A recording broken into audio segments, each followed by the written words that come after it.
Mais tout d'abord, j'ai le plaisir de retrouver Monsieur Louis tout de suite. Bonjour Monsieur Louis. Bonjour Béné, bonsoir à toutes les auditrices et les auditeurs de RCF Grand Est. Est-ce que vous aimez le pain ? Le pain, bah oui, j'aime le pain, mais j'aime surtout ce que j'y mets dessus. Et ça, je dois dire que ça prête un peu à confusion. Hein. C'est vrai que c'est bien accompagné. Quand c'est bien accompagné, le pain c'est très bon. Et d'ailleurs, accompagné de la marinière et du béret, la baguette est le symbole universel du bon français à l'étranger.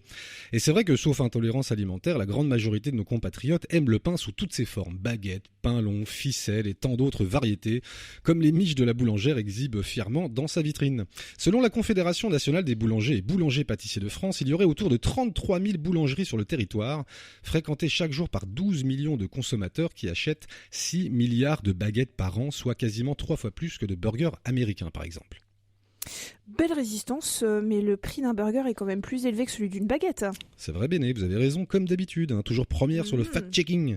Cependant, notre traditionnelle baguette est en train de dépasser le prix symbolique d'1 €. La flambée des coûts des matières premières est logiquement reportée sur le prix aux consommateurs par les artisans boulangers qui ont besoin de survivre et de gagner leur pain quotidien.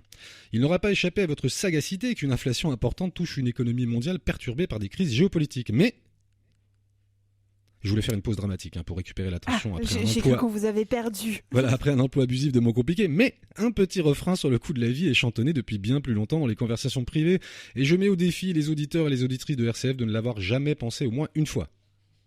La vie est de plus en plus chère, il n'y a qu'à voir le prix de la baguette. Bravo Bénédicte, quel talent de comédienne.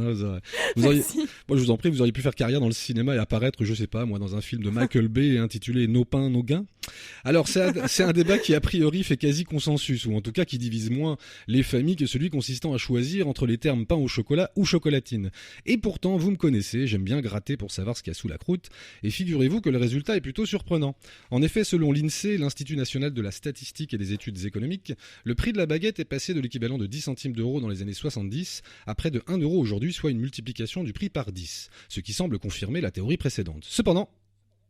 Cependant, c'était sans tenir compte de l'augmentation des salaires durant la même période. Alors pour pouvoir comparer le pouvoir d'achat entre deux périodes où les salaires, les prix et même les monnaies étaient différentes, les statisticiens nous proposent l'indice baguette. Et vous vous demandez sûrement, mais qu'est-ce donc que l'indice baguette, monsieur Louis ? Mais qu'est-ce donc que l'indice baguette, monsieur Louis ? Toujours ce problème d'écho dans mon casque. Antoine, le technicien de RCF Nancy, a encore du pain sur la planche.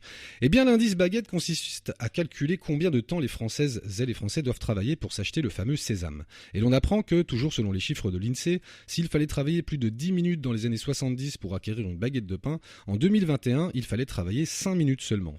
C'est-à-dire que par rapport à l'évolution des salaires sur la même période, il faut travailler 2 fois moins pour s'acheter un produit qui coûte théoriquement 10 fois plus cher. Alors je sais, c'est plutôt contre-intuitif, mais c'est la réalité des chiffres. Alors il reste ce sentiment que les fins de mois sont de plus en plus difficiles et qui n'est pas illégitime, mais dont la baguette n'est pas responsable. Pour comprendre, il faut alors se pencher sur les dépenses pré-engagées ou les dépenses contraintes. Alors vous allez peut-être me demander, mais qu'est-ce donc que les dépenses contraintes, monsieur Louis ? Et je vais vous répondre directement, car la blague de l'écho dans le casque n'est autorisée qu'une seule fois par chronique.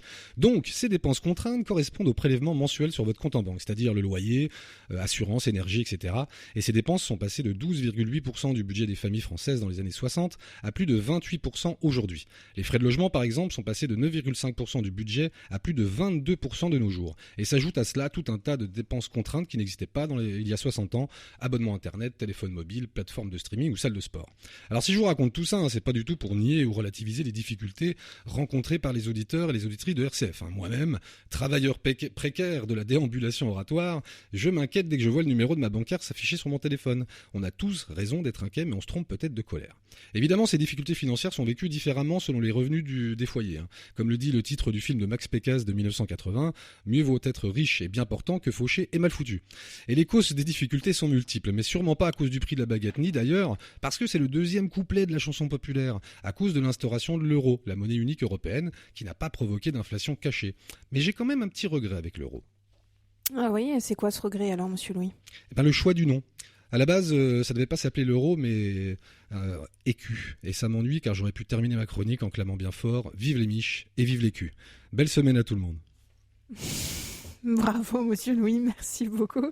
On vous souhaite aussi une très bonne semaine, à bientôt.